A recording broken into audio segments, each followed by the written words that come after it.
You're going to set certain expectations of yourself and certain expectations of other people. You're going to anticipate that deals are going to close. You're going to anticipate that agreements are going to be met and kept. You're going to anticipate that people are going to be doing things that you expect them to do. And you go to sleep tonight. And the next morning, you wake up, and the first thing that you get is a text message or an email telling you that whatever you expected to happen isn't going to happen.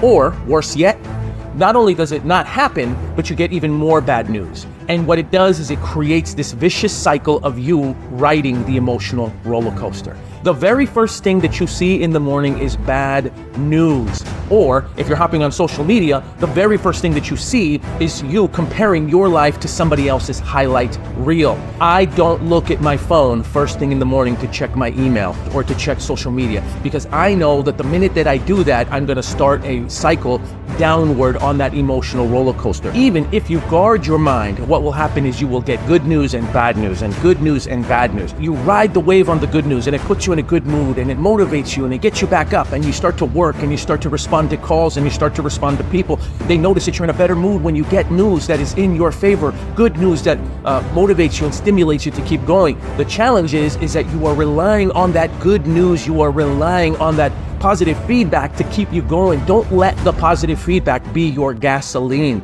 Maintain a level head, because if you don't, as quickly as that good news comes in, 30 to 45 minutes later, you're going to get something that isn't going to be as favorable. And I'm speaking from personal experience. Don't think that all you're going to get is good news. Your challenges and your problems might be very small to someone else, and someone else's challenges, which are very huge, might be small to you. It is just a matter of perception. It is the way that you perceive the news that you are receiving. Let's say that you made a purchase and you need to return that purchase because for whatever reason it didn't fit you or wasn't satisfactory to you. But the receipt says that returns can only happen within a 90-day period, and you are on day 120. And you still go to the store and you show them the receipt, and the attendant helps you, and for whatever reason they give you a little bit of favor and they decide to accept the return. That's something positive that happened to you. And then you turn around and you decide, I'm going to do a little bit of shopping. So you go and you search for a shopping cart, and you grab the first shopping cart, and the wheels are rattling and they're stuck and you can't really push it. So then you go, and that frustrates you a little bit, and all of a sudden it's chipping away at a little bit of that optimism that you just had before. You're frustrated because now you've got the shopping cart that isn't moving.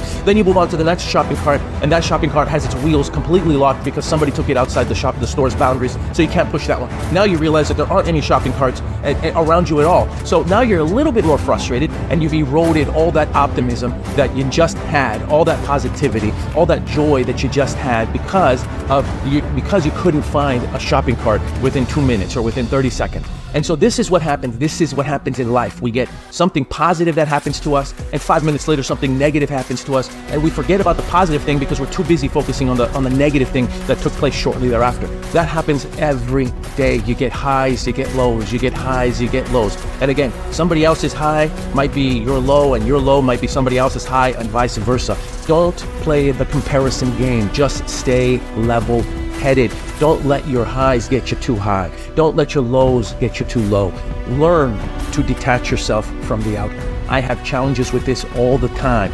Why? Because I expect people to do certain things. But here's the one thing about human beings. You can't control them.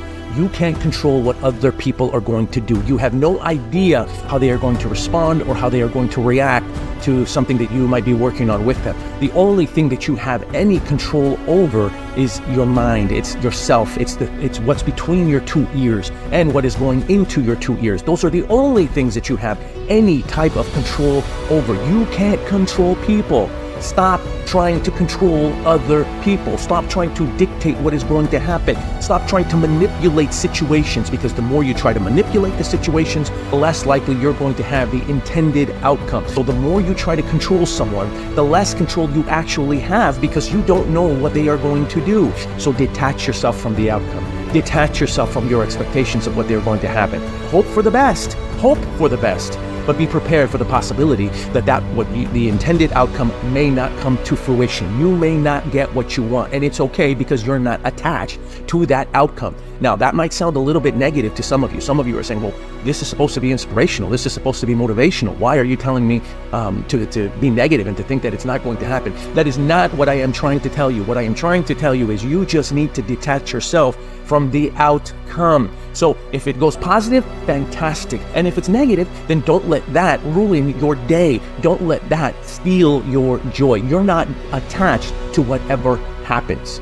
Detach yourself from all that good news, bad news, good news, bad news, good news, bad news. It's almost like you're in a bar room brawl or a royal rumble because you never know what you're going to get hit with. Things are coming at you from every different angle. And if you don't have mental control over your mind, where you can kind of slow it down. Think if you've seen the movie The Matrix, think of just trying to slow everything down. So as everything's being thrown at you, both positive and negative, imagine that you're like Neo in The Matrix and you're slowly looking at things fly right by you. You're seeing a positive email fly right by you. You're seeing a new client fly right by you. You're seeing negative news fly right by you in slow motion. So everything is happening in slow motion and you're just watching it happen.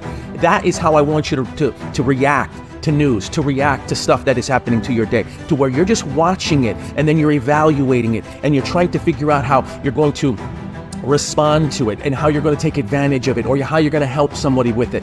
That's how you're going to get yourself off of the emotional roller coaster. You're going to be like Neo from The Matrix. And what I want you to do is I want you to master that practice so that you don't get caught on the emotional roller coaster of life.